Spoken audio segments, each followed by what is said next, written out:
Alright, so we got Google AI Edge Gallery, and this is quite possibly the best app if you want to run some local open source AI models locally on your Android phone. It makes running AI models a lot easier and more convenient. However, there is one big problem when you are trying to chat or just trying to load a model directly into this app. So sometimes it might crash, and mostly because of your phone might not have enough capacity or memory to run or to load the model, and that's quite a common issue for an older phone. So in this video, I'm going to show you how you can fix the crashing issue when you're running a local AI model via Google AI Edge Gallery. And there are two solutions that you can try.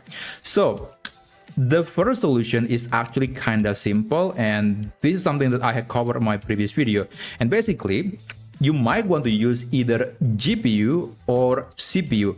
And sometimes some phones might be better to use CPU, or sometimes some phones might be better to use GPU, because again, you cannot be sure, especially on older phone where the GPU is never actually designed to run AI models. So you might want to use CPU for that model. And generally speaking, you just want to let AI to decide which one or which hardware that is more appropriate for running the model.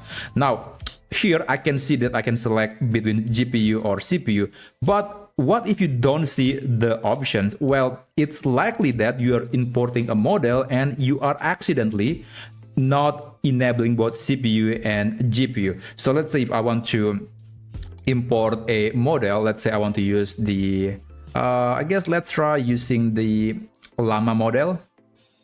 Here, make sure that you enable both CPU and GPU, and then later when you're chatting with this AI model, you can select the hardware, or maybe you can let the system to select the best hardware for the model. So I do recommend to just enable CPU and GPU, and that's basically the first solution. And the first solution is only makes sense when loading the model. But what happens if you trying to just chat with the model? Like in this case, I'm going to be using Gemma 3N E2B, and this is a model that is kind of very big and not appropriate for my phone, and as you can see, it just crashed. I'm not able to use the model. So that can also happen, and I think that's actually a bit more common than the other one. So how do you deal with this problem? Because you cannot even set up the setting between CPU or GPU because the model just not being able to load.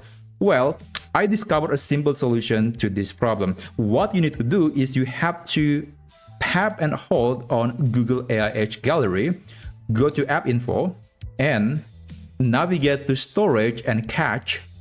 And basically, we want to delete the cache. Just click this button, Clear Cache. And there you go, the cache is now 0. Don't worry, the model is not going to be deleted. It's still there, it's just the cache. It's not related to the model.